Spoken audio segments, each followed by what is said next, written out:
शिव कथा कहती है। शंकर भगवान पर एक श्रेष्ठ चीज चढ़ती है जिसका नाम है मधु शहद। क्या चढ़ता है? जम के बोलिए जरा। शहद। शहद बनाने वाली मधुमक्खी को देखा है आप लोगों ने? सबने देखा है? अरे बोलो तो जम के। देखा है ना? वो मधुमक्खी क्या करती है? शहद बनाने वाली मधुमक्खी जब शहद बना लेती है, बनाने के बाद उसके पाँव से वो अपने शरीर को मलती रहती है। कभी नहीं देखा हो तो आज देख लेना, कहीं दिखे तो पत्थर माल के मत देख लेना, नहीं तो कहो कि सियोर वाले महाराज जी ने बोला अपन प्रैक्टिकल कर लो। कहीं दिख जाए मधुमक्खी तो उसको देखना।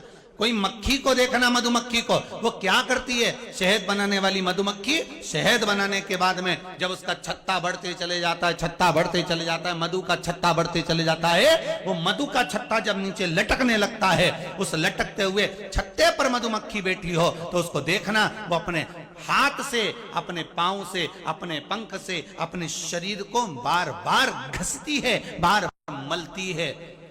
तो एक संत से एक व्यक्ति ने प्रश्न किया कि मधुमक्खी आखिर ऐसा क्यों करती है? उसको क्या कारण है कि वो अपने शरीर को घसती है, अपने शरीर को मलती है? क्या कारण? संत कहते हैं ये मधुमक्खी फूलों का रस ले लेकर आती है, शहद बनाकर उसको छत्ते में रखती जाती है। जब छत्ता बढ़ते चले जाता है, बढ़ते चले जाता है, और छत्ता जब नीचे गिरने लगता है तो मधुमक्खी को पछतावा होने लगता है कि ना तो मैंने शहद खाया और ना मैंने शहद को काम में लिया, अब ये गिर जाएगा तो शरीर से वो अपने मल मल कर रोती है कि मैंने ये क्या करा, दुनिया वालों के लिए बना के छोड़ दिया।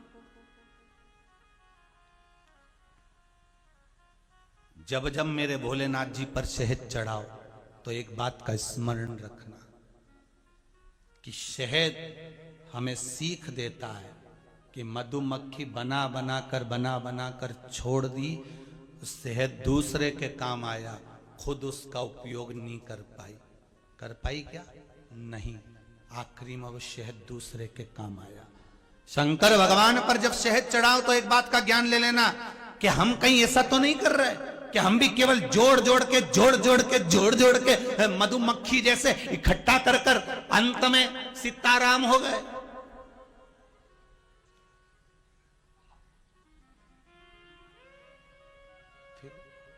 आखिरी में रो रहे। जो कंजूस व्यक्ति होता है ना, कंजूसड़ा, यही करता है, ना तो खा पाता है ना खिला पाता है, जोड़ जोड़ आखिरी में सीताराम हो जाता है। आप धन किसी को दे नहीं सकते, मत दो।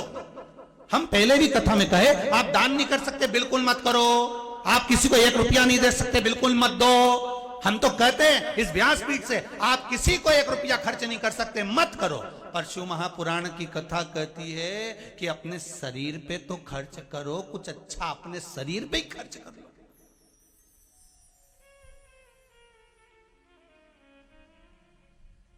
अपने शरीर पर भी नहीं खर्च कर।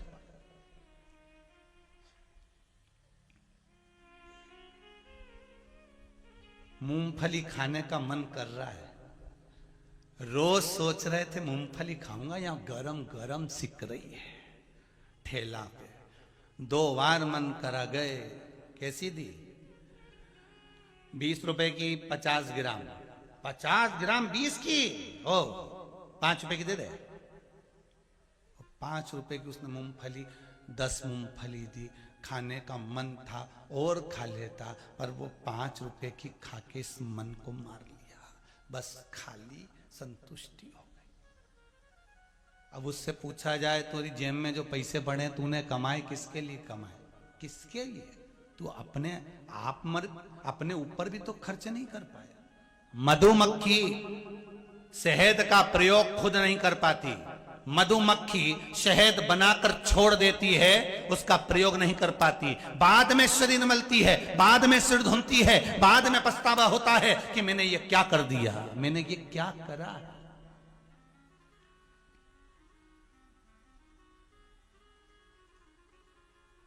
मैंने क्या करा।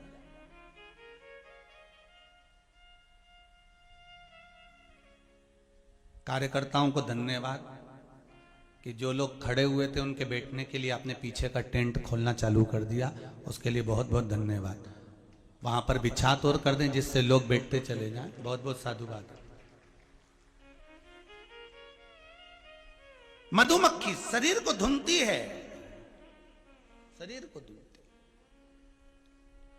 अपने शरीर को धुन रही होती है कि मेरा ये बनाना, मेरा ये निर्माण ठीक नहीं रहा, ये श्रेष्ठ नहीं था, मेरा ये निर्माण श्रेष्ठ नहीं है महाराज।